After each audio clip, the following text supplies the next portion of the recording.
Suma's girlfriend Hanabi relentlessly bullied him, driving him to be hospitalized for stress. Even at his hospital bed, Hanabi continued her verbal attacks. Having had enough, Suma broke up with her on the spot. In a flashback, a young Hanabi sees Suma playing in a sandbox. She noticed he seemed anxious and was seen as strange by everyone, but she chose to play with him anyway. That's when it all began. And as they grew up, Suma became an emotionless thing for Hanabi to vent her anger on. She would always hurl insults at him for any mistake and never let up. Things only got worse when they entered high school. One stormy afternoon, Hanabi texted Suma, demanding he pick her up near the train station. Suma considered not going because of the storm, but Hanabi guilt-tripped him into going. Suma quickly grabbed an umbrella and ran to the station, afraid that if he didn't, Hanabi would scold him relentlessly later. As he approached the station, Suma saw Hanabi standing by a window. However, Hanabi told Suma to just stand there in the pouring rain and wait for her until she was done. Despite the unreasonable demand, Suma stood there, getting drenched. An hour passed, and Hanabi and her friends finally came out of the cafe. They had been betting on whether Suma would actually wait. After an hour, Hanabi cheerfully told her friends that Suma would do anything she said, no matter how ridiculous the request. She squatted in front of Suma and confirmed it. At that moment, all the pent-up stress, anxiety, and exhaustion hit him, causing Suma to collapse. Back in the present, Hanabi stood stunned and surprised. She thought Suma was just playing some kind of sick joke. But Suma reminded her that she was always threatening to break up with him, and now it was time for them to go their separate ways. Hanabi assumed Suma was just bluffing and pointed out that he didn't have the guts to make such a decision on his own. She said he didn't have the right to break up with her. She also commented that no other girl would put up with someone as useless as him. However, Suma was completely serious about the breakup. He pushed her out of the room, saying she should be happy to be rid of someone as useless as him. Hanabi tried to stay in the room, but Suma gave her one last push out. Hanabi started banging on the door, demanding that Suma apologize to her. A passing nurse told her to be quiet. Hanabi explained that they just had a little fight and that it was her fault. She apologized and left, but as she walked away, she pouted and bit her lower lip. Things weren't going the way she expected. Hanabi started texting Suma, demanding that he apologize to her at once, along with a pile of extra insults just for good measure. Suma didn't even read the rest of the messages and just blocked her. He walked to the window, looking at his reflection in the glass. In the past, Hanabi had convinced Suma that his face was ugly, and that it was best to keep his hair long to hide it. With his low self-esteem, Suma had agreed to do everything Hanabi said. But now, free from her chains, he decided to cut his hair. As soon as he left the hospital, Suma immediately went to a hair salon and got a new haircut, symbolizing the end of his 13-year relationship with her. When Suma arrived at school the next day, he seemed completely oblivious to the girls swooning over his new look. Someone even mistook him for a new transfer student. When Suma finally noticed the girls screaming around him, he was completely bewildered. His friend Haruta wiped away a tear from laughing and told him that everyone was talking about him. Haruta told Suma that he looked really handsome, something Suma had never heard before. Suma's hair had hidden his face for so long that no one could ever get a good look at him. But now that his hair was gone, all the girls agreed that he was incredibly attractive. Haruta asked why Suma had chosen to change his look, and Suma simply replied that he just felt like it. Everyone agreed that he looked better this way. And Suma was happy to hear that. Suma had accidentally become a heartthrob, which Haruta couldn't help but enjoy. Suma apologized if he had brought down the classroom atmosphere before, but hoped that he could get along well with everyone from now on. Suma ate lunch with Haruta and their friends.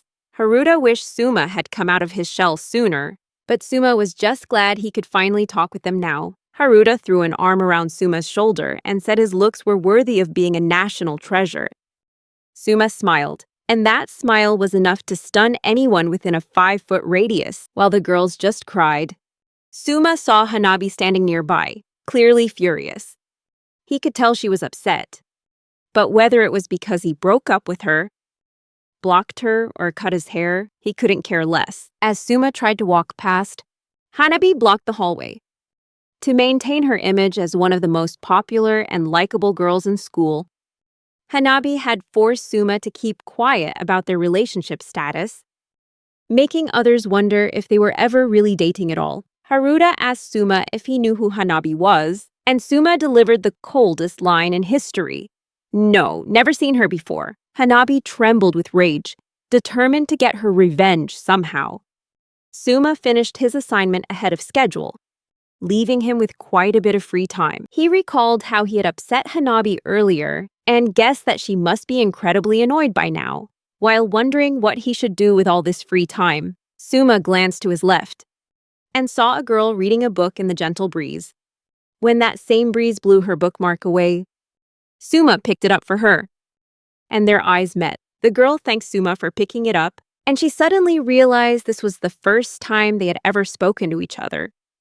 Previously, Hanabi had convinced Suma that he didn't stand a chance with any other girl, and that the only reason she dated him was out of pity. She had bluntly told him that no one would ever love him but her, if you could even call what she was doing love. Because of Hanabi's influence, Suma had been completely cut off from any social interaction with other girls. He apologized to Fumi if he was making her feel uncomfortable in any way, and she reassured him that he wasn't. She introduced herself as Fumi, but it turned out he already knew of her, which made Fumi happy. This was the first time Suma had made small talk with a girl other than Hanabi. Fumi remarked that the whole class had suddenly started noticing Suma since he cut his hair, but Suma said they would probably get bored of him soon, comparing himself to a rare animal. Fumi laughed, and for the first time, Suma felt at ease. Instead of being anxious and tense about the hurtful words that might come from Hanabi, he could just be himself around Fumi. Fumi told Suma that she had always wanted to have a proper conversation with him, ever since she saw him watering the plants in the hallway. Suma told Fumi that he wasn't doing anything noble. He only did it to kill time because he was always waiting for Hanabi. Suddenly, Suma realized that Fumi had wanted to talk to him even before, when he wasn't as attractive as he was now. Fumi closed her book and said that from now on, Suma would become even more popular with the girls. After school, Suma went out and enjoyed the newfound freedom in his life. He bought a few books, he won a turtle from a crane game, and he ate a double cheeseburger.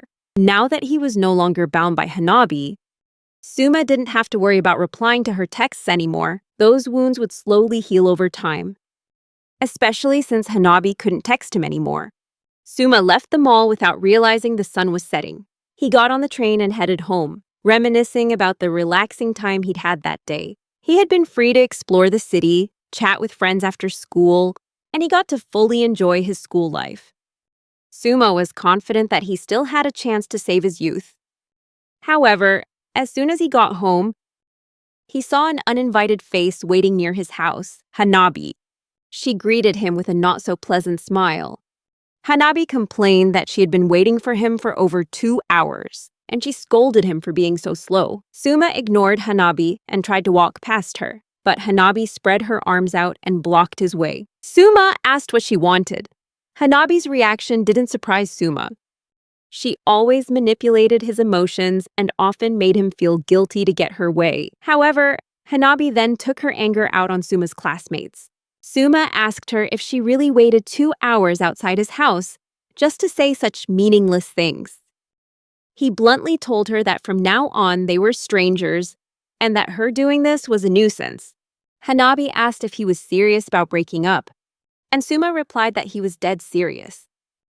Hanabi warned Suma that he wouldn't be able to live a normal life if he broke up with her. However, Suma knew better. Hanabi was the problem, not him. Still, Hanabi didn't give up. She linked her arm with Suma's and said that today was just a coincidence. And the girls who had approached him earlier only did so because he was attractive. Hanabi tried to convince Suma that she was the only one who saw the real him. Suma didn't see his classmates as such shallow people, and he wouldn't let Hanabi decide who he should be friends with. Still, Hanabi wouldn't give up. She offered to forgive Suma. if he apologized to her properly. Suma looked her straight in the eye and said that he couldn't do that. He casually uttered a cold line. "I don't need you in my life." Hanabi angrily muttered that she should have been the one to break up with an idiot like him, but Suma pointed out that she couldn't because he'd already done it first. He pushed her aside and continued walking home. Hanabi shouted that she was really mad at Suma now, but Suma didn't care and kept walking. Hanabi gritted her teeth and ran off. Soma hoped that this would clear things up and everything would settle down. A few days later, Suma resumed his relaxed and peaceful life. He would only see Hanabi near the school gate or somewhere around campus, but he paid her no mind. However, she still seemed to pop up everywhere he went. At least she wasn't talking to him anymore. Suma recalled how Hanabi had forced him to wait outside her house for 30 minutes. But one day, Suma noticed that Hanabi had arrived at the station before him. She was perfectly capable of getting ready this early before, but she had simply chosen not to. He noticed her chatting with Taichi, whom he remembered as the ace of the baseball club. Hanabi and Taichi were openly flirting with each other, and they weren't even trying to hide their seemingly new romance. Unfortunately, their way of flirting wasn't exactly charming, and everyone around them was getting annoyed. Hoping he wouldn't have to witness that unpleasant sight again, Suma decided to take an earlier train the next day. However, when the new day came, he saw Hanabi and Taichi again. Suma wasn't an idiot. He knew right away this couldn't be a coincidence. He saw right through Hanabi's blatant attempt to make him jealous. But it didn't work. He didn't care. Seeing her plan had failed, a frustrated Hanabi shoved Taichi's hand off of her. Suma arrived at school and greeted his friends. He was still a bit mentally drained from the morning, but he tried to pull himself together to start the new day. First period was PE, where the coach took the opportunity to decide the running order for the relay race at the upcoming sports festival. The coach encouraged the students to give it their all to impress the girls, and it actually worked. All the boys were fired up to become the fastest runner. Suma had always tried to maintain a normal running pace, so he didn't know the true extent of his physical abilities. He used to win a lot of running competitions back when he was in kindergarten, but even then, Hanabi had quickly crushed his joy by telling him he didn't look cool running fast. Because of that, Suma started to intentionally slow down, all because Hanabi liked to be the center of attention. Suma didn't want to stand out. He just wanted to stop holding himself back and live a normal life like everyone else. When the coach called the first group of students to the starting line, Suma immediately steeled himself. Suma shot off the starting line, his strides long and light. He didn't have to hold back or control his speed. When he reached the finish line, Suma looked back to see how he'd done, only to see the coach and his classmates standing there. Their jaws dropped. The coach exclaimed that Suma's speed was so fast he might have broken the prefectural record. Haruta nominated Suma to be the anchor for their class, and everyone agreed. They would crush the competition, and victory would be within their grasp. The enticing prize for the winning team in the interclass relay was a set of discount cards for dessert at the school cafeteria. However, Suma turned down the class's offer to be the anchor, saying that his last run was probably just a fluke, since he wasn't in any sports clubs and didn't exercise regularly. The whole class became dejected, and they practically begged Suma to change his mind. In the end, Suma couldn't bring himself to refuse when he saw how everyone was acting. He agreed on the condition that they wouldn't expect him to win. And that was enough to make everyone cheer up.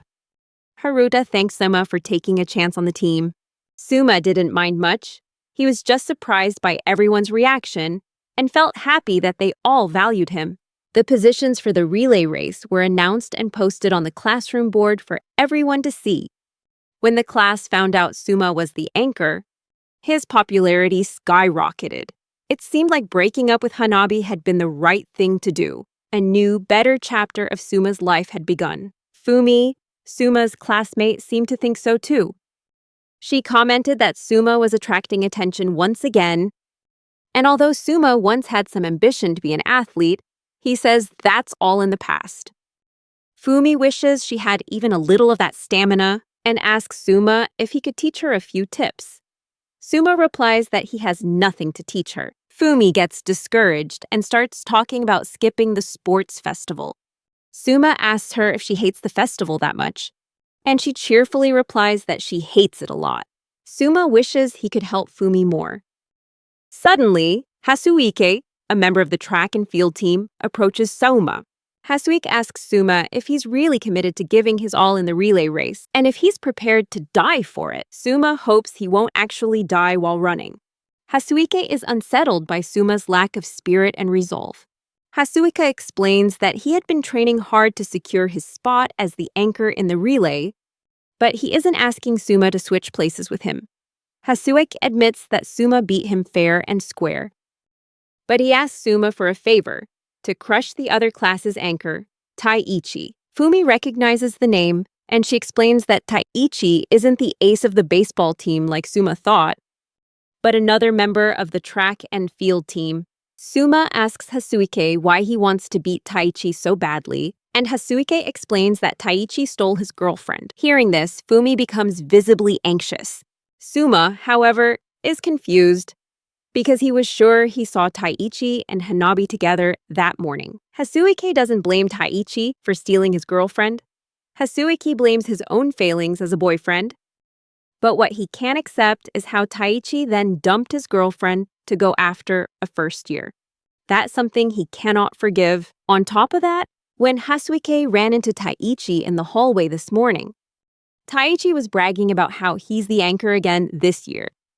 Taiichi also taunted Hasuike, saying that not only did he lose in love, but now he's about to lose at the sports festival too. Suma offers to give his anchor position to Hasuike so he can get his revenge, but as Hasuike comes to his senses, he admits that no matter how much he trained, he could never beat Taiichi. So he is entrusting his dreams of revenge to Suma. He wants Suma to knock Taiichi off his high horse. Suma asks Hasuike what he has to do to make that happen, and Hasuike offers to seriously train Suma how to run. Suma's gonna need it because Taiichi holds the prefectural record. However, Suma isn't sure if they can beat Taiichi just like that, since the relay is still a team effort. Ultimately, Hasuike remarks that everyone's condition can differ on the day of the race. But the focus of the race is still the showdown between the two anchors. Hasuike asks Suma to train with him for the few weeks leading up to the race. And he bows his head, begging. Suma agrees, on the condition that Hasuike also teaches Fumi how to run. Hasuike agrees, and so does Fumi. The plan to defeat Taiichi is set. The next day, Suma shows up at the school's track and field, where Hasuike and Fumi are already waiting. This is also the first time Suma can remember actually meeting up with friends. Hanabi used to forbid him from making friends with anyone she didn't approve of.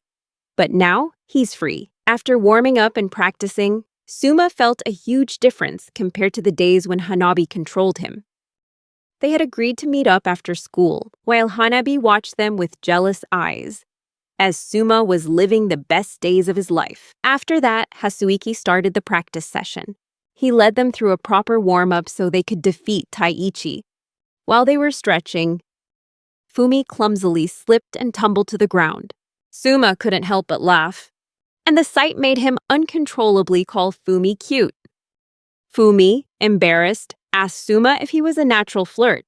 Suma didn't understand what she was talking about, but Hasuike knew exactly. He said that it took some real nerve, flirting right in front of someone whose girlfriend had just been stolen. Despite that, they continued with their practice.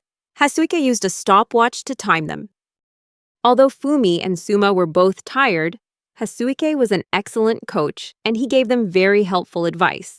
Their times gradually improved, but with such a short amount of time, there was a limit to their progress. Suma muttered that Fumi looked cute when she ran, which brought Hasuike to tears, begging them to stop flirting. Time passed quickly, and they continued to practice in the mornings and afternoons. Meanwhile, Hanabi started showing up again at the same train station Suma used. However, he noticed she looked visibly tired and sleepy. One day, Hanabi saw Suma and walked straight up to him, boasting that he would be seeing a lot more of her in the coming days. Suma replied that she shouldn't force herself to wake up so early unless she wanted to have messy bedhead again, like last time. Hanabi hastily fixed her hair, then asked Suma about his role in the upcoming relay race. She boldly declared that she had told him many times not to run, and now she wanted to use this opportunity to properly humiliate him. Hanabi boasted that her new boyfriend, Taichi, would crush Suma in the competition.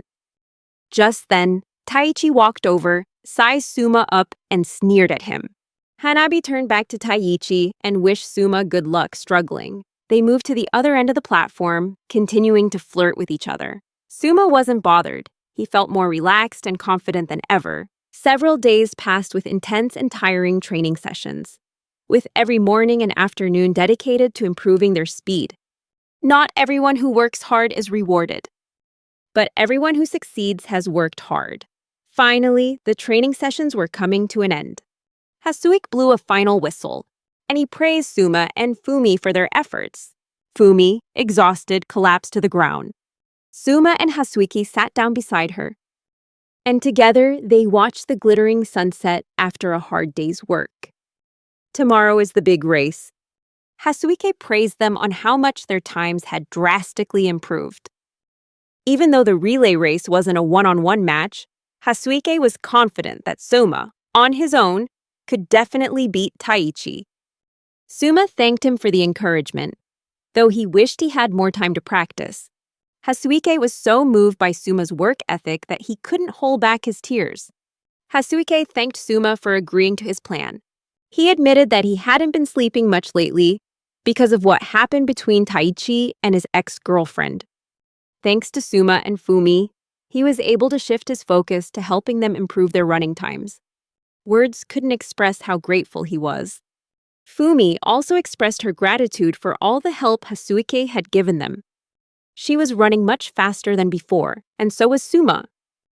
Hasuiki smiled. The time he spent with them over the past 2 weeks had truly changed his life, at least in a meaningful way. However, his grudge against Taichi hadn't faded. Speaking of Taichi, Fumi shared her observation that he seemed to have changed his hairstyle recently, looking quite a bit like Suma's, but the comparison ended there. Hasuiki explained that Taichi had cut his hair ever since he started dating Hanabi. His ex-girlfriend broke up with him because she liked Taichi's hairstyle. Maybe Taichi cut his hair just to get back at Hasuike.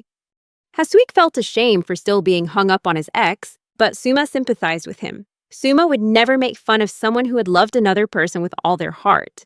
Hasuike broke down in tears, and Suma comforted him. The three of them became closer friends than ever before. On the way home, Fumi repeated her earlier comment that Suma was a very thoughtful person. Suma asked Fumi why she was suddenly saying these things, and Fumi recounted recent moments when Suma had shown his kindness, consideration, and empathy. She thought it was a wonderful thing. When she realized how close they were standing, Fumi quickly turned her face away, but she also admitted that she was very happy to have gotten to know Suma over the past few days. The unexpected compliment left Suma feeling flustered, and Fumi wasn't any better. Still, she wanted to tell him, no matter what. An awkward silence fell between them, and they moved on to the next topic, the next race in the relay. Suma waved goodbye to Fumi, and they went their separate ways. When he got home and into bed, Suma thought about what Fumi had told him. That afternoon, he realized that if things kept going like this, he wouldn't be able to sleep at all, with these new feelings swelling up inside him. The next day, Suma's class was focused on the goal of winning. The day of the sports festival arrived, and even though Hasuika had struggled to sleep the night before, he pushed aside thoughts of his ex and Taichi, focusing on his two new friends. The sports festival was in full swing, with events underway. Fumi gave her all in the basketball toss event, her heart full of passion and her mind on Suma. Suma realized he was up for the jump rope event soon. Suma stood up and quickly left. Meanwhile, Taichi was by Hanabi's side, constantly encouraging her, full of anticipation for her upcoming cheerleading match. Hanabi also expected Taichi to win first place in the relay race. Finally, the main event of the day arrived, the class relay race. Hasuika stretched, mentally prepared himself, and headed to the starting line. Fumi gave Suma and Hasuiki some last-minute instructions before they started. Hasuika smiled and waved. Then he got into position at the starting line. When the race began, Hasuika immediately took the lead. The air was hot and tense, the runners' ragged breaths mingling with the deafening cheers. Soon enough, Fumi's turn was approaching, and she was feeling extremely nervous. Fumi asked Suma if he could help her with something. She took his hand and squeezed it tightly, and she felt filled with determination. She dashed towards her position, focusing on her breathing as she waited for her turn. She bent forward, hands on her lower back. Then, as her hand grasped the baton, she exploded into a powerful sprint using everything she had practiced. Suma cheered for Fumi with all his heart, and she successfully passed the baton to the next person. At this rate, they were sure to leave the other teams in the dust. Fumi approached Suma, still panting, and she remarked that she had heard his voice amidst the sea of screams. She found it amazing that she could hear him, even from so far away. She felt like it was a miracle. She promised to cheer for him just as he had for her. Hasuike had given their class a fantastic start, setting a solid foundation for their team to take the lead. Suma's role as the anchor was crucial, and he wanted to honor everyone's efforts with his own performance. The race continued, and Suma's turn was coming up. Suma observed that their main rival, Class B, was leading by a huge margin, while their class was barely holding on to second place. Taichi approached Suma and asked why someone like him was the anchor, even though their class had another track and field member, Hasuik. Taichi answered his own question by mocking Hasuik's recent poor performance, and said that no matter what he did, their class couldn't win. However, his speech was cut short when a classmate announced that his baton was approaching. Taichi got ready, and the moment he took the baton, Taichi practically flew out of his starting position. Despite his arrogant and annoying personality, he really was skilled. Suma anxiously looked back and saw his classmates running their hearts out to get to him. When Suma got the baton, he immediately shot forward, giving it everything he'd learned from his training with Hasuike. The fact that his class was in second place didn't matter. What mattered was beating Taichi. Taichi heard the loud cheers from the stands. When he looked back, he was shocked to see Suma right behind him. Taichi didn't even realize it until Suma had spectacularly overtaken him. He couldn't adjust his pace in time, left to just stare as Suma flew past him, taking the lead. In a stunning comeback, Suma pulled ahead of Taichi and ran into the welcoming arms of his classmates. They lifted him up, surrounding him and parading him around like a war hero. Suma didn't know how to react, but seeing the smiling faces of his friends, he decided it was all right. While Suma and his class celebrated their victory, Hanabi was sulking, her plan completely ruined. Class A had won the relay race, and many classmates acknowledged Suma's impressive feat of beating Taichi, a star member of the track team. However, as more people realized that Suma had outrun Taichi, a talented track athlete, they started mocking him for being handsome but having a terrible personality.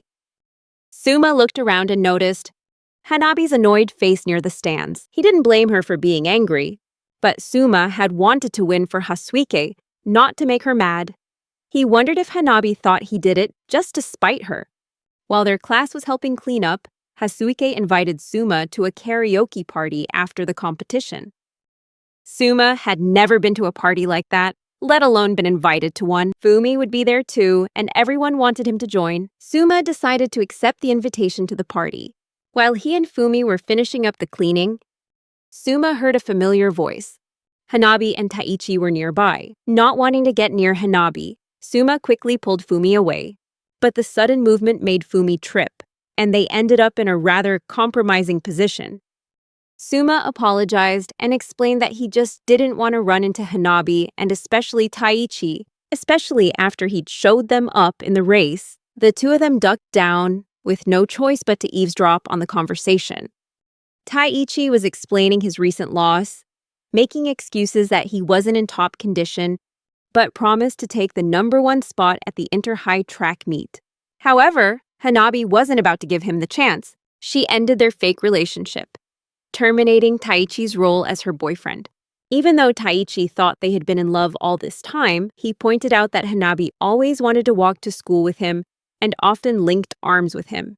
However, Hanabi explained it was all just an act.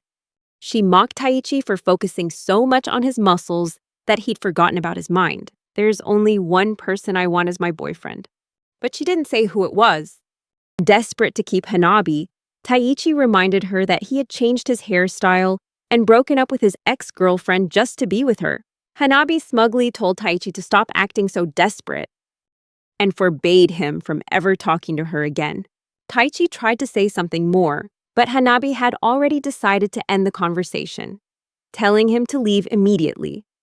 Terrified, Taichi fled with his head hung low, gradually disappearing into the crowd. Hanabi turned around to ask Suma what he was doing there. Caught, Suma glanced over at Fumi, who nodded, confirming it was okay for them to stand up. Hanabi asked Suma if he had come to laugh at her, then boasted that her plan for revenge wasn't over. She'd only failed this time because Taichi was useless. Suma replied that he'd only given in that one time. Hanabi angrily retorted that she wouldn't be fooled by such cheap provocations and stormed off, already preparing her next revenge plot. After a moment of silence, Fumi asked Suma what that was all about. He apologized for making her listen to such a strange conversation, but Fumi said she was fine. Later, Suma joined the class for the post-competition party at a karaoke bar, where he was hailed as the MVP.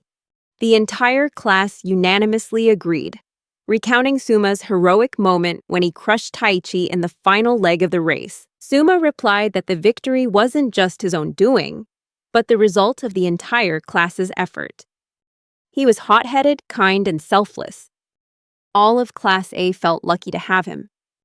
He observed the party, and Suma realized that if he hadn't participated in the race, he wouldn't have been invited.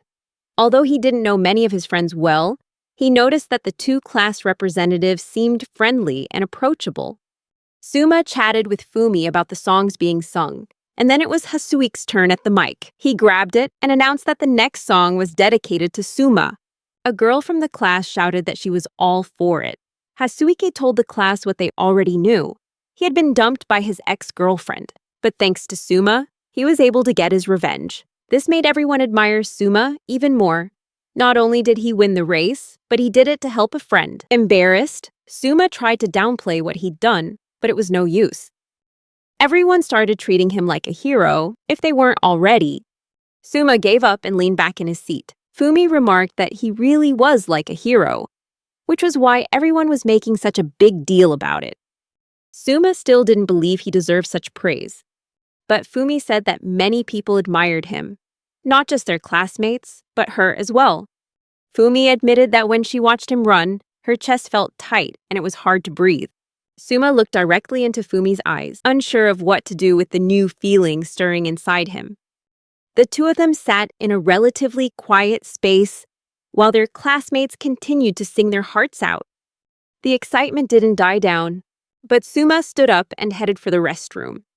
As he turned a corner, he happened to overhear a nasty conversation about Minagu, one of the class representatives. Two girls were gossiping about Minagu, saying she was just trying too hard to get Suma's attention, and they found it really desperate.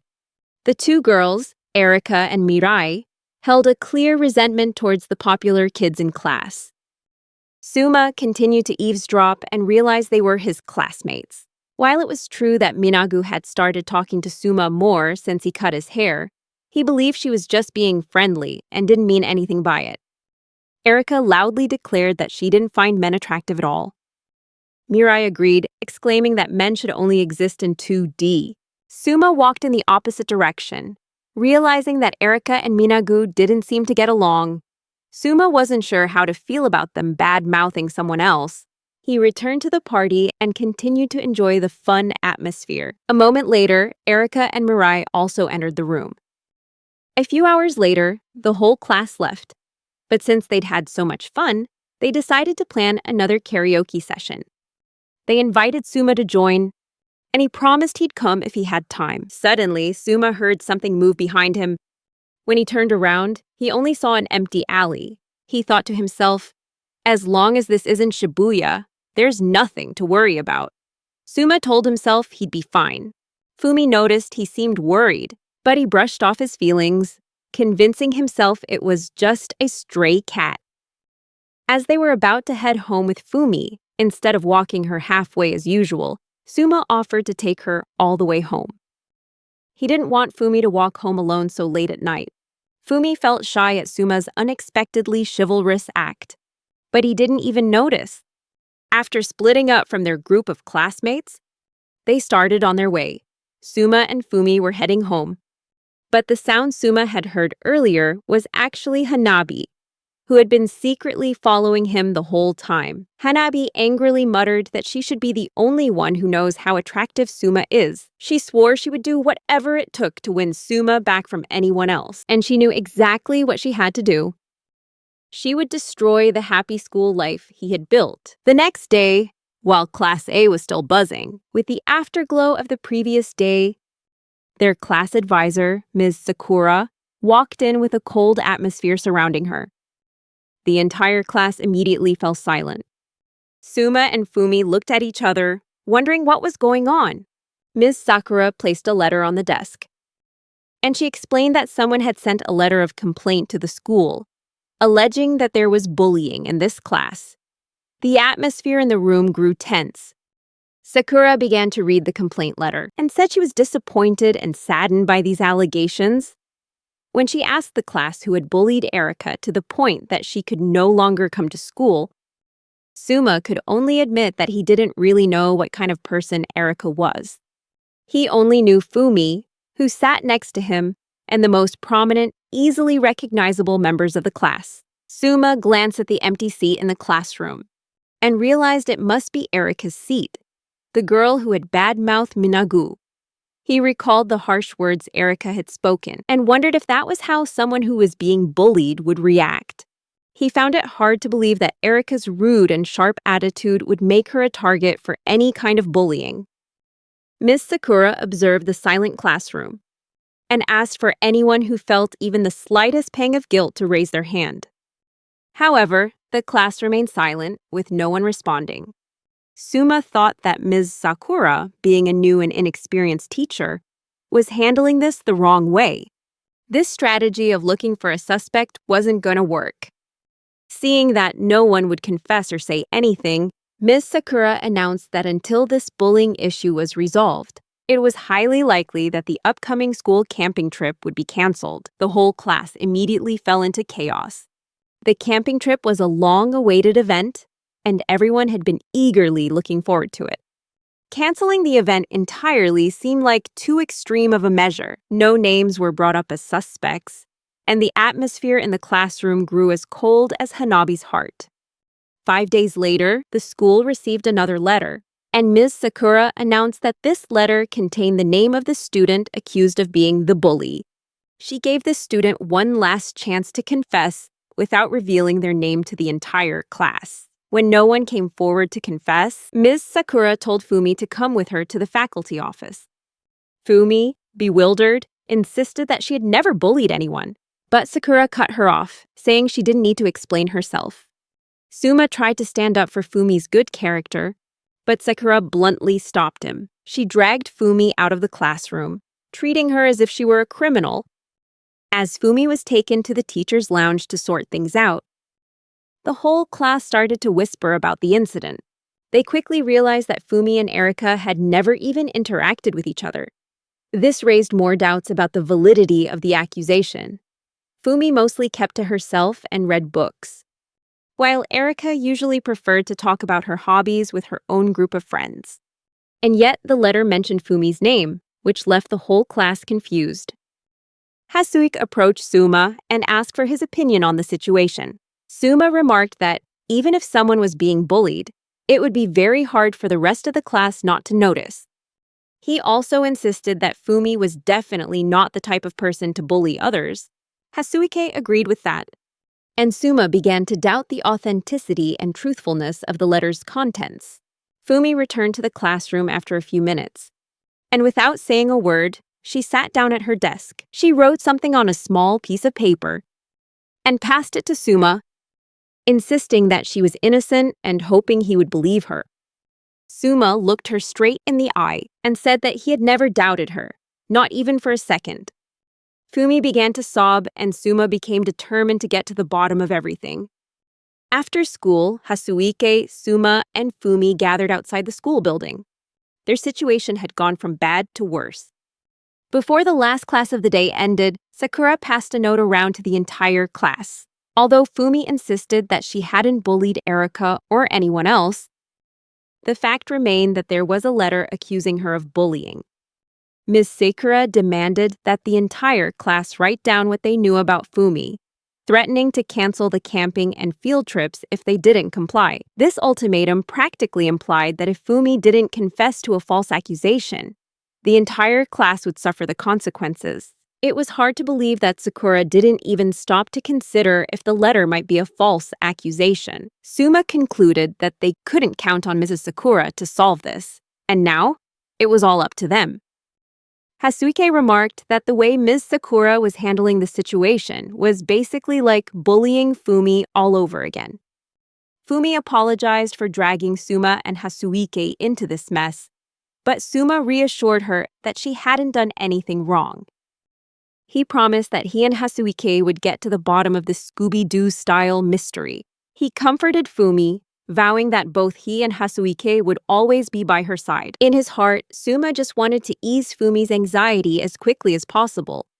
They turned their attention to the letters. The first letter was sent directly to the school, while the second one was supposedly handed over in person during a class visit, making Fumi the prime suspect. Since Erika mentioned her by name, Hasuike didn't see a third party being involved, which simplified the situation. This whole issue, whether it was a misunderstanding or something else, could be cleared up just by asking Erika directly. Suma declared that they had only one option: go straight to Erika's house. They could get Erika's address from the class register. However, Fumi admitted that she still wasn't sure if she had ever hurt Erika. Even though they'd never really spoken, she realized it wasn't impossible that she might have unintentionally said or done something to upset Erika. That's why she wanted to apologize to Erika in person, if she had, in fact, done something to make her sad. Suma had also been bullied without ever speaking up about it, so he knew it was entirely possible. But right now, he didn't have enough information to say otherwise and comfort Fumi with any real certainty. Hasuike went off to his club activities, leaving Fumi and Suma to go to Erika's house together. When they got there, however, Erika flat out told them to leave. Even though she'd heard from Miss Sakura that Fumi wasn't the bully, Erika insisted that Fumi had been bad-mouthing her every single day. Fumi was visibly confused and Erika noticed. She yelled, demanding that Fumi just apologize in front of the whole class, or else she would never forgive her. Suma found Erika's demand strange. Why would Erika want Fumi to apologize to the entire class, even if she wasn't there? Suma's intuition suddenly kicked in, just like the feeling he'd had at the karaoke party after the race. He dashed around the corner, telling Fumi to wait for him. Suma chased a girl through the alleyways. How did she think she could get away from the fastest runner on the relay team? Suma grabbed the girl's arm, though he'd known who it was the moment the chase began. Hanabi laughed playfully, saying she'd been caught, but in a serious tone, Suma asked what Hanabi was doing here. Hanabi remained silent, but Suma suspected she was involved in Erika's bullying case. Hanabi's presence in this area was also highly suspicious. In her twisted mind, Hanabi assumed Suma had chased her down so they could get back together. She offered to forgive him if he apologized and begged to be with her. However, Suma flatly and decisively rejected her. Suma got straight to the point, asking Hanabi about Erika's bullying incident and whether she had anything to do with it. Hanabi feigned innocence, but her voice was laced with deceit. Suma blocked her escape and asked again, saying he wanted to hear the truth, the whole truth, and nothing but the truth. The surprise of Suma's firm actions left Hanabi flustered. Tired of her games, Suma told her to stop the act. He already knew exactly what she was up to. Hanabi was stunned, and then she began to laugh out loud. She admitted that only Suma could see through her like that. With Suma, everything was just too easy. Hanabi had been deceiving and lying since she was a child, but this time she couldn't fool anyone, especially not Suma. She burst out laughing, admitting she was surprised at how easily she was found out. She even said that her little getaway attempt was actually adorable. Suma asked her directly if she had instigated Erika's claim of being bullied. However, Hanabi denied it. She said she simply gave Erika a way to disrupt the class's unity, something she despised. Hanabi seemed quite proud of what she had done, and Erika was also satisfied with the results. Hanabi had been looking for a way to cause trouble in Suma's class, and she happened to run into Erika. This told Suma that Hanabi had used Erika to carry out her plan. Hanabi revealed that she had gathered a lot of information about Suma's class on her own. She asked him if he knew why she was doing all of this. Suma guessed it was for revenge, in the oldest way possible, payback. But Hanabi admitted that, while she was angry that Suma had rebelled against her, revenge wasn't the reason she did this. Hanabi said she did all of this so that Suma could see things more clearly. However, Suma refused to take part in her charade. He asked if she was willing to admit to the school that she was behind all of this. But he immediately realized it was a stupid question. Of course she wouldn't. Hanabi might be cruel, but she wasn't stupid, and Suma knew that. Talking to Hanabi was clearly leading nowhere. If he wanted to solve this, he had to find a way to approach Erika, the one who was truly behind and the main driving force of this whole incident. Suma let go of Hanabi's arm, which surprised her. She had thought Suma was doing all of this just for a chance to talk to her more. But Suma bluntly told her not to misunderstand. The only reason he chased after her was to solve his class's problem. Hanabi didn't seem to believe him. She thought Suma was doing all of this to get back at her because he was angry. But Suma remained silent, saying nothing more. He knew perfectly well that Hanabi wasn't doing this out of anger, but because she craved his attention. At first, he had ignored her actions, but now they had affected his friend, Fumi. Suma considered what response would be most effective, and he told Hanabi that she should try making new friends instead of more enemies. Another cold remark was added to his list. Hanabi angrily retorted, declaring that they could never go back to the way they were, and then she burst into tears. Suma remained silent. Hanabi's tears no longer moved him like they used to. Unlike Fumi, Hanabi's crocodile tears were just a part of her calculated plan. Suma explained that after talking to Hanabi, he returned to Fumi and quickly realized he was the cause of everything. He admitted to Fumi that he had a falling out with someone before and cut ties with them out of revenge, and in the process he had hurt the people around him. He bowed his head and apologized to Fumi. Fumi took Suma's hand and told him to lift his head, saying that it wasn't his fault at all. Then, Fumi asked Suma if he was being pursued by the person he'd cut ties with. Suma confirmed it, adding that it seemed like she was watching them. He'd also heard that she was the one who made Erika lie. Suma told Fumi that he would handle things with Erika himself and asked if she could give him one day to sort it out. Hearing this, Fumi grew worried and asked Suma what he was planning to do. Fumi offered to help, but Suma stopped her and told her to let him handle it on his own. He explained that while talking with Hanabi, he had been thinking about how to resolve this. However, he might have to resort to some underhanded methods, and he couldn't get Fumi involved.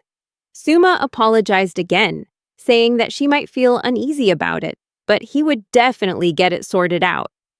Fumi thanked him and said she was fine. Then she asked if the person he'd cut ties with was okay, which surprised Suma.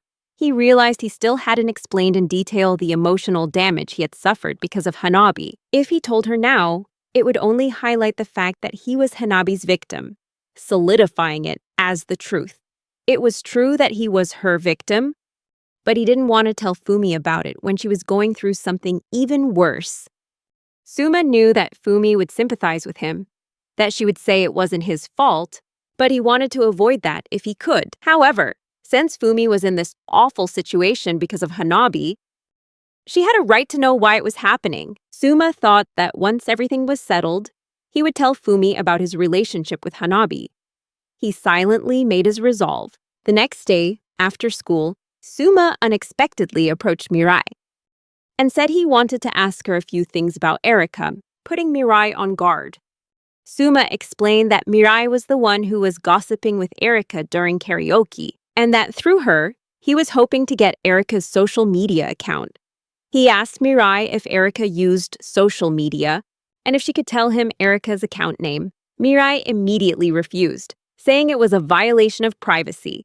Suma replied that he knew that, but he needed to contact Erika no matter what, and he promised to keep his source anonymous. Mirai seemed hesitant, but Suma pressed on, asking if she wanted to be a witness, which made Mirai panic. Suma then asked, since she'd been with Erika for so long, if she knew that the story about Erika being bullied by Fumi was a lie. Suma bowed his head, saying that Fumi was deeply hurt by this and begged for Mirai's help. Mirai turned away and said she was sorry, but it was impossible. She wondered aloud why she should care if Fumi was in trouble, stating that she had no interest in things that didn't concern her. She asserted that from start to finish, it was Erika's problem, and she had no reason to get involved. Suma asked if she wasn't Erika's friend. Mirai replied that they weren't friends, just hobby friends. And while that could be taken in different ways, she wasn't willing to go out on a limb for Erika, because it was just too much of a hassle. Suma thought that from the way Mirai was acting, no one would ever think they were friends. However, depending on the situation, she might just accept his request. Suma asked if she didn't have any ill will towards Erika, and if she could perhaps help him in some way. Mirai told him not to get her wrong. She wasn't doing this for Erika's sake, but since she had nothing to lose either way, she wasn't going to say anything. Hearing that, Suma asked if it meant she wouldn't cooperate, even if he asked. Suma figured if it had come to this, he had no other choice but to use the trump card he'd saved for a desperate situation. He said he understood she wouldn't help just because he asked, and so he proposed a deal instead. Suma asked Mirai if she was at the karaoke place after the sports festival, alone with Erika in the hallway near the restrooms. Hearing this, Mirai panicked and asked Suma how he could possibly know about that. Suma replied he happened to overhear the two of them bad-mouthing their classmate. He wondered what would happen if he told everyone about it, which made Mirai even more terrified. Suma continued, saying that the people Mirai was bad-mouthing were important members of their class. If she confronted them, she'd have a very hard time for the rest of the school year. Suma thought that even he wasn't sure what kind of reaction they'd get from the other side.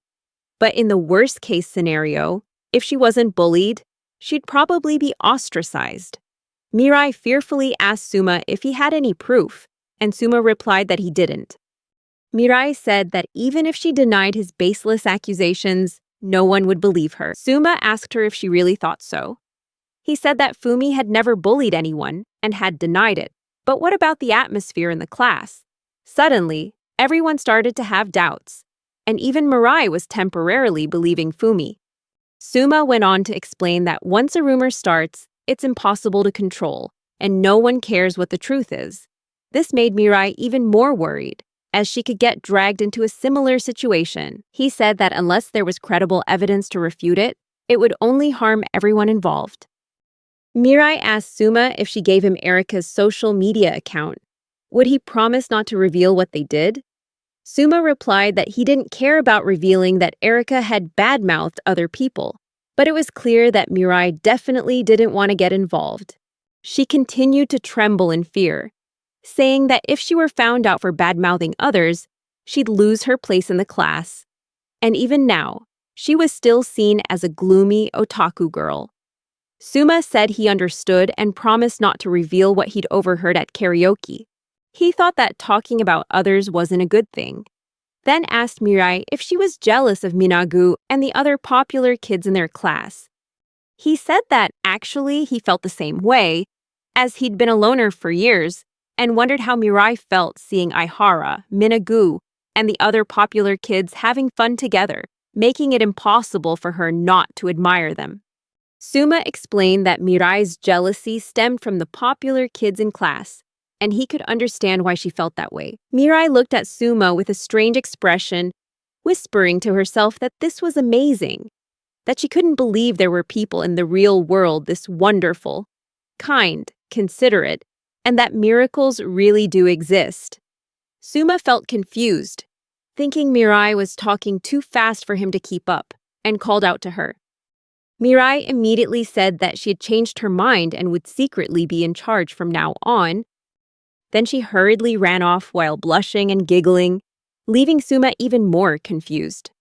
Suma explained that in the evening, he began the second phase of his plan.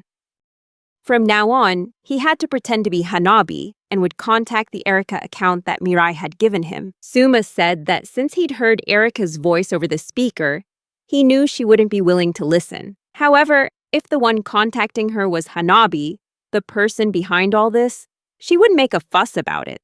If he could successfully convince Erika to listen to him, from there, he just needed to get Erika to create convincing evidence herself that she had lied about being bullied. The most crucial part of the plan was that he had to impersonate Hanabi perfectly, so Erika wouldn't suspect a thing. Suma thought that he had been with Hanabi for many years, enough to be confident in imitating her. But he didn't know if Hanabi contacted Erika through social media. He guessed that if they did keep in touch, it would definitely be online. Hanabi was the type to lock all her apps except for Line, and she had never shared her account with anyone but him. Suma was the only one who knew Hanabi's distorted nature. Even her second account, where she freely expressed her twisted emotions, she didn't tell him about. Suma wanted to take advantage of this, but first, he needed to find an app other than Line that he could use to impersonate Hanabi and contact Erika. He then downloaded Skype and created a new account under Hanabi's name, then followed the Erika account Mirai had provided. Once that was done, Suma stared at his phone and waited. Suddenly, he got a notification. Suma thought that not even 5 minutes had passed, and he opened his phone to check. On the screen was a message from Erika, expressing surprise that Hanabi was on Skype too. She thanked her for the friend request and mentioned that Fumi and the others had come to her house today, followed by a string of laughter. Suma smiled, realizing that Erika had taken the bait. This is too easy, Suma thought. Erika had fallen into the trap, and now he just had to continue the conversation, pretending to be Hanabi. He explained that he had used the exact same username Hanabi used on her Line account, and he didn't think Erika would notice the difference. Suma also knew exactly how Hanabi messaged. She never used emojis. With this information, Suma believed he could perfectly impersonate Hanabi without any major issues. Suma, as Hanabi, started messaging Erika. He thanked her for accepting the friend request back and said there was something he wanted to discuss about Fumi and the others. Erika replied immediately, curious, asking what Hanabi wanted to talk about. Suma asked if Fumi brought anyone with her when she came to Erika's house.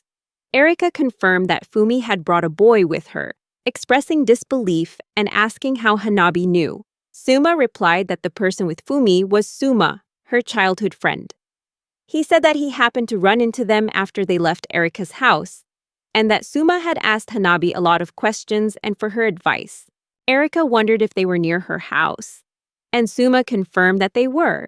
He went on to say that Fumi insisted she hadn't bullied anyone, and that the whole situation just didn't make sense. According to Hanabi, Fumi had asked if she might have unintentionally hurt Erika, and that Erika should consider apologizing. Finally, Suma told Erika that Fumi had decided to apologize in front of everyone tomorrow. Hearing this made Erika laugh cheerfully. She messaged back, saying she couldn't believe Fumi would do something like that. Erika mocked that Fumi was so messed up for apologizing for something she never even did, and wondered how a boring girl who just reads books by herself all day like Fumi could possibly bully anyone. According to her, if there was a bully, it was Hanabi. Erika continued messaging that even if Fumi apologized, what she did was unforgivable, and laughed as she said she couldn't wait to see how things would play out. Suma asked Erika if she remembered what to do next. Erika immediately replied that of course she remembered. She said she would send the photos of her slit wrist to the school and then use them to threaten the school board. Erika believed this would force them to cancel the field trip. Hearing this, Suma couldn't help but be shocked. Erica continued, seeming to relish the idea of ruining the trip. She admitted that just not having to see that group of people show off anymore would be enough to make it all worthwhile. Suma thought to himself how incredible it was that someone could enjoy dragging others into trouble just for their own convenience. What's more, Erica was gloating about the situation. While Suma was pretending to be Hanabi, he asked if she would come to school tomorrow. Erica replied that she thought she should just keep skipping. Suma encouraged her, asking if she didn't want to see Fumi apologize. He emphasized that it would surely be an interesting sight. Hearing that, Erica happily agreed. Suma continued to instruct Erica, telling her that when she got to school, she should say something like, "I'm not going to forgive you," and cause a scene, because things would move along faster that way. Erica completely agreed and confirmed she would be at school the next day. With this, Suma had completed a crucial step in his plan. The next day, at school, Suma met Fumi and asked if she had a moment. The two of them went out onto the balcony, where Suma revealed that Erica would be coming to school today. A surprised Fumi asked if he had managed to convince Erica. Suma frankly admitted that he didn't convince her, he actually tricked her. He said that he believed everything was about to be resolved. Despite using a controversial method, Suma had no regrets. He just wanted to end this troublesome situation as soon as possible.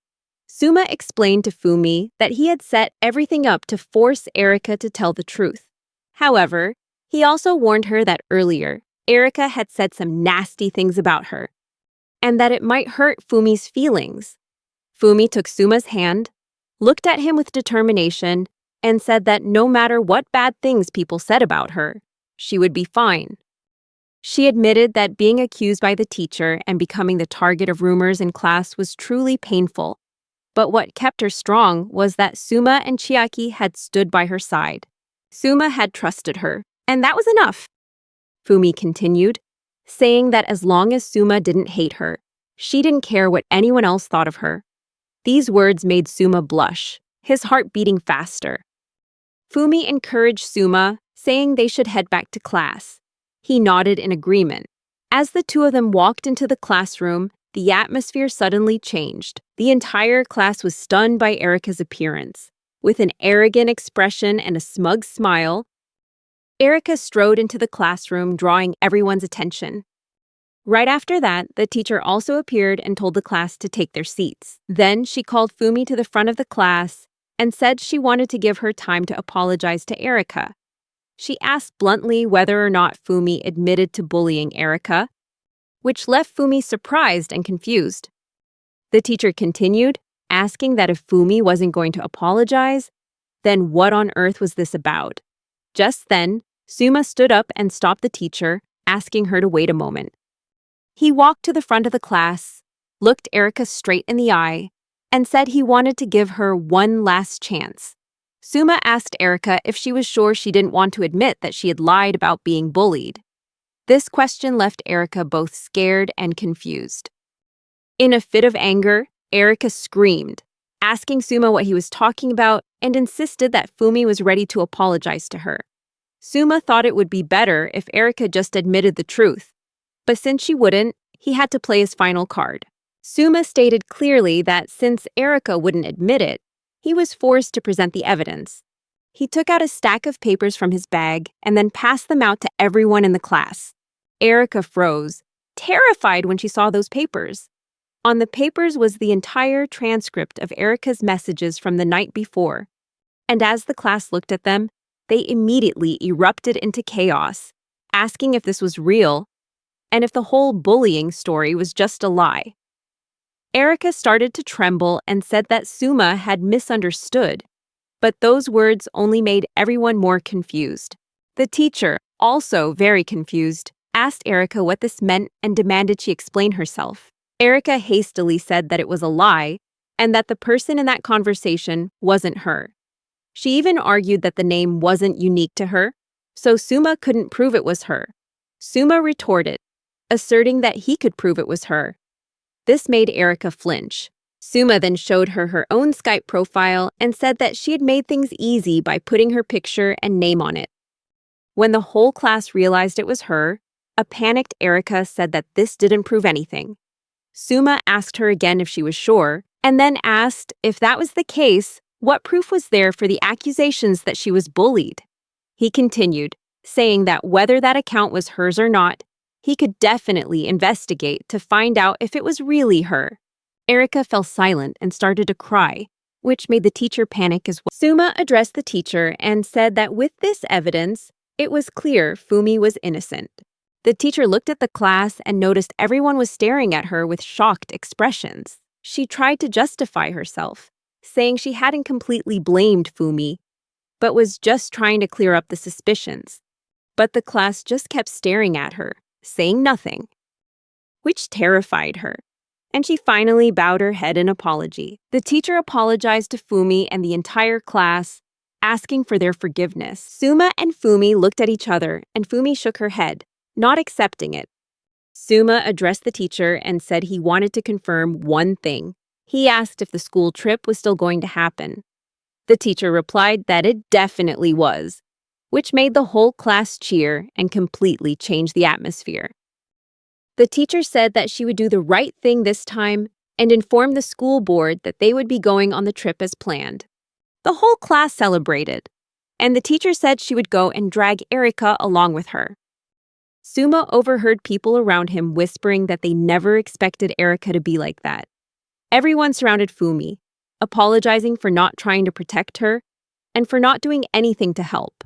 Fumi said it was okay, and that she was also partly to blame since the school trip might have been canceled because of this.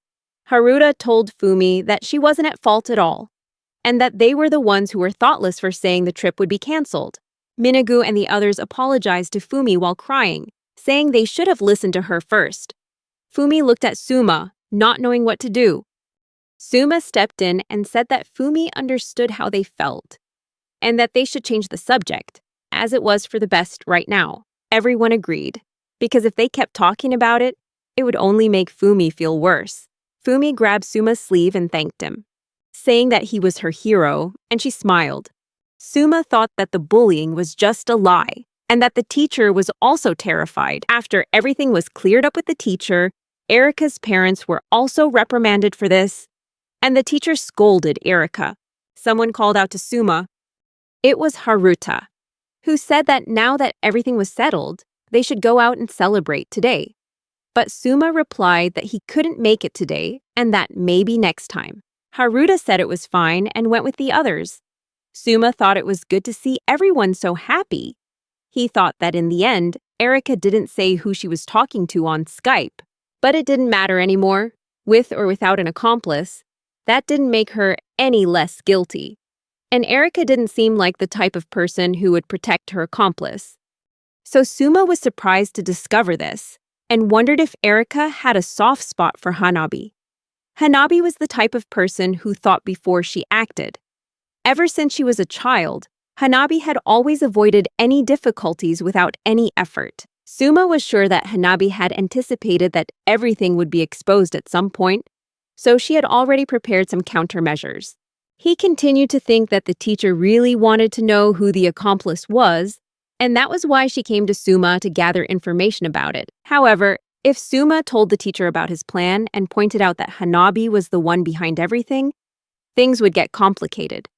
Suma didn't trust the teacher, and besides, he didn't want to get Hanabi involved in this time. Hanabi was a hopeless person, so nothing could change. The change had to come from within herself. Suma looked at Fumi and thought that she was the real victim in all of this. He asked her if they could talk for a bit. Fumi and Suma were at a park. Fumi walked over and sat on a swing, saying that this felt so nostalgic, while smiling at Suma. Suma wondered if Fumi was trying to lighten the mood, and he resolved to muster up his courage. He thought that he would tell Fumi everything about Hanabi, the thing he had wanted to hide all this time. He needed Fumi to know everything, and he sat on the railing next to her. Suma asked Fumi if she remembered a few days ago, when he said someone was hurting the people around them. Fumi nodded and said she remembered. Suma continued, saying he wanted to talk about that person and asked if she would be willing to listen, which surprised Fumi. She replied, saying of course. but that she thought Suma didn't want to talk about it. Suma thanked her for her concern and said that this was something she needed to know. He told Fumi everything, explaining his painful relationship with Hanabi, how he couldn't stand it anymore, and had cut off all contact with her. Suma continued to explain the twisted feelings Hanabi had for him, and he admitted that he was responsible for the recent incident with Erika. He apologized to Fumi and said that he wanted to make up for all the pain he had caused her. But she interrupted him, saying that he hadn't done anything wrong. Fumi looked at him, her face filled with pain as she heard his words. She looked at Suma, asking if it had been really hard for him, and apologized for not realizing sooner, even though it was right in front of her. She continued, saying that if she'd realized sooner, Suma wouldn't have had to go through that pain alone, and that she wished she had supported him earlier. She apologized again, as tears welled up in her eyes. Suma looked at her, confused, and asked why she was crying like that. Fumi replied that she was crying because she was so disappointed in herself for not realizing how much he had been suffering, and because she had always been in love with him. Fumi told Suma that she had always been in love with him. Hearing this, Suma was surprised and his face turned bright red. Fumi laughed, saying he must be really surprised, since they had barely ever talked.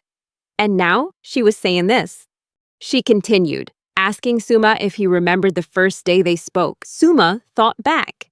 It was 3 days after he had broken up with Hanabi. He had just gotten a haircut and was ready to start over. As he recalled, it was early one morning, when he picked up a marker that Fumi had dropped, and that's when their first conversation began. Fumi told Suma that she had always wanted to talk to him, which surprised Suma, and he asked why. Fumi replied that he always watered the plants and took care of the flowers after every class, which made her think he was a wonderful person. Suma then wondered if Fumi had always wanted to talk to him because she liked him. He couldn't believe it, because he thought of himself as a gloomy person, always hiding behind his long hair, and he couldn't imagine anyone falling for someone like him. Fumi looked at Suma and asked him if he believed her. Suma apologized and said it was hard to believe someone could fall for the person he used to be. Fumi was surprised and asked him if his long hair was the reason he couldn't believe her feelings. She said that with that long hair, he seemed to lack his own identity, making him hard to understand. Fumi looked at Suma and said that what he said was true. She had always wondered about his thoughts, but even without knowing for sure, she was always watching and realized he was a kind person. Every time she saw him, she thought he was amazing. And before she knew it, she couldn't take her eyes off him. She felt her heart beat faster every time she saw him, and when they started talking, she fell for him even more. Fumi continued, saying that she had clearly seen his kindness, his concern for his friends, and other good qualities. She asked him if that bothered him. Suma shyly replied that it didn't, and thought to himself that it would never bother him. Finally, Fumi took Suma's hand, her eyes filled with determination, and softly said there was just one thing she wanted to ask him, something she had always wanted to. She blushed, her eyes never leaving his. Suma couldn't help but wonder what she was about to say, and before he could process it, Fumi whispered that she wanted to be his girlfriend. The words made Suma freeze, his face flushing red as his heart pounded wildly. He couldn't believe it. In contrast to the painful relationships of his past, this time, maybe he could truly enjoy happy days with Fumi. But he was afraid that if they started this relationship, they would both be dragged into an inescapable chaos. Fumi looked at him, her eyes hopeful, and asked if he could see her as a lover. Suma thought for a moment, then replied, that wasn't it. He truly found her very attractive, but he thought about the problem with Hanabi that he had mentioned earlier. She didn't seem to have any intention of stopping her quest for revenge against him, and he knew that if he kept getting involved with her, it would only make things worse. He decided to ignore her until she got tired of it, as that was the best approach. If it were just him, he could probably ignore it and move on with his life. But if he started dating Fumi, Hanabi might come and bother her, and for Fumi's safety, it was probably best not to be with her at this time. Fumi looked at him and said that as long as he was by her side, she would be fine. no matter what happened. Suma didn't doubt Fumi's words, but he never thought he could be so important to someone. As he was thinking about this, Fumi asked if the only reason he didn't want to date her was the issue with Hanabi. Suma replied that it was. Hearing this, Fumi hesitated and asked if that was the case. Could she have a chance? And asked if he could try dating her just to see what would happen. This surprised Suma. Fumi continued, saying that no matter what happened, she would be fine, and she thought just saying it wouldn't be enough to convince him. So she wanted him to see what would happen if they tried dating on a trial basis. Suma thought that he never expected Fumi to say this. At first, he didn't want to date her for fear of hurting her, but now he felt that rejecting her might be even worse. He asked Fumi if she was really okay with a trial relationship. Fumi happily replied that she would be happier being given a chance than being rejected. Seeing her say that, Suma felt himself blush and thought how cute she was. After a moment, Suma told Fumi they should head home, and she agreed. Fumi asked Suma if he could give her his SNS info. Suma stood there, stunned and silent as Fumi called his name again. He quickly apologized and said he had just realized he hadn't contacted anyone on SNS in a long time. He thought that other than Erika, who had pretended to be Hanabi to contact him, he had no one else in his contacts, except for Hanabi, whom he had now blocked. Hearing Suma say that, Fumi felt like maybe she shouldn't have asked. Suma quickly replied that if anything came up, she should feel free to contact him without hesitation. He was still a little flustered. They both smiled at each other, and then Fumi asked Suma if even if there was nothing in particular, she could contact him if she just wanted to talk. Suma replied naturally, of course. The answer made Fumi happy, and they exchanged their SNS info. Suma felt that the emotions he was experiencing right now were somehow different from before. When he returned home, he found Hanabi waiting for him again. Suma tried to ignore her and walk past, but suddenly, Hanabi spoke up, asking him, "Are you going to protect her?" The question made Suma turn around to see Hanabi smiling smugly.